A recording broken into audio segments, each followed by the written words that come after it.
he also attacks the Catholic Church and the Catholic Church's influence on it. Florida's Spaniards do appear in a more positive light, but it's not a greatly positive light in works like Chateaubriand's Atala, where the hero is sheltered by a kindly Spaniard in St. Augustine, then captured by the Seminoles when he leaves, and then rescued by a French priest, Father Aubry. The French priest is far more influential, and Father Aubry has recreated paradise in a little valley, and he has so transformed that valley that he keeps a pet serpent present.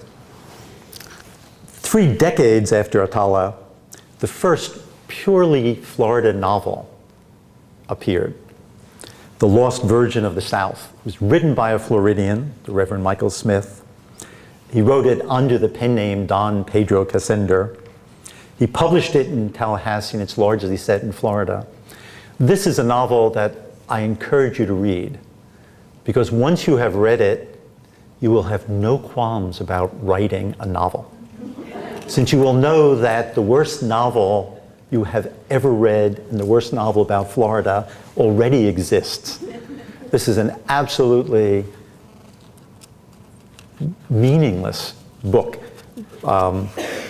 It is mostly anti-British, and the Spanish appear only good insofar as they go to war with the British. Completely confused about it. Just to give an example, the heroine, the Lost Virgin, is Callista Ward, and as her ship is about to reach St. Augustine, it sinks. And a heroic Spaniard leaps into the water, rescues her. She's 9 years old, brings her to shore. And when she comes to shore, for some reason, the Seminoles capture her. She goes among the Seminoles, teaches herself to read and write, finds a Bible, converts herself to Christianity, converts all the Seminoles to Christianity, and finds herself at the Battle of New Orleans.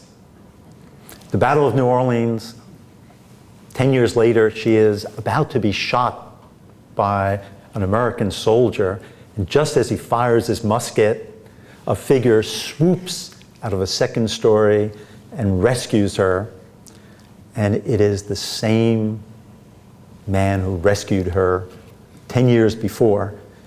And she says to him, "You look familiar." This is about 200 pages into the book. He said, "Don't you recognize me?" And then he points out to her that he put a locket around her neck, which for 10 years she apparently hasn't noticed. He opens it, and there is his picture. So, I mean, the issue of believability, and there are long, long chapters just about how wonderful Andy Jackson is. And especially in these days when Andy Jackson is under a lot of criticism, this might be worth reading. There are a lot more people, and when this is apparently published, you'll be able to read about them. Towards the end of the 19th century, Anglo-Florida began embracing a romanticized vision of Spanish heritage, driven largely by its tourist aspirations. And as you all know, trying to attract northern visitors, Henry Flagler decided that the Spanish Renaissance revival style offered an exotic alternative for the usual resorts, and chose it for the Alcazar Hotel, now the Leitner Museum, 1887, Ponce de Leon, 1888, and he also bought the Casa Monica, which Franklin Smith had created in the same style. A few years later, 1893, the Chicago Columbian Exposition reintroduced America to its Spanish heritage. The Columbian Exposition was called the White City. It had 633 acres with all sorts of things. Most of the buildings were in white. But the building that seems to have struck many people was the white stucco mission-style California State Building.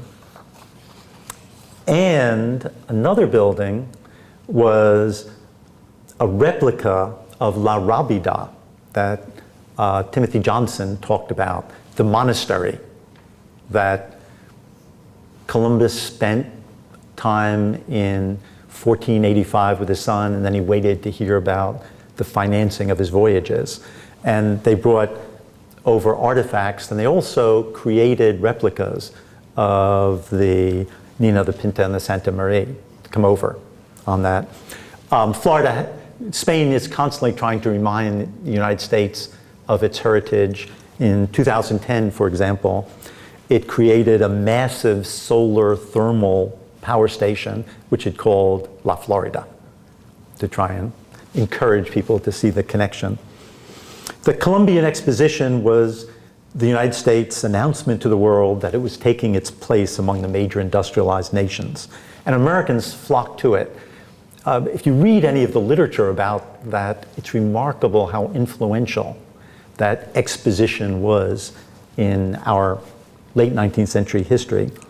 Even William James, the famous Harvard philosopher and psychologist, found himself uncharacteristically gushing when he wrote to his novelist brother, Henry James. Everyone says one ought to sell all one has and mortgage one's soul to go there. He added that the experience was so transformative that, quote, people cast away all sin and baseness, burst into tears, and turned religious. And when I first read that, I thought it was ironic. But those of you who've read either William James or Henry James's novels know that their irony isn't that type of irony.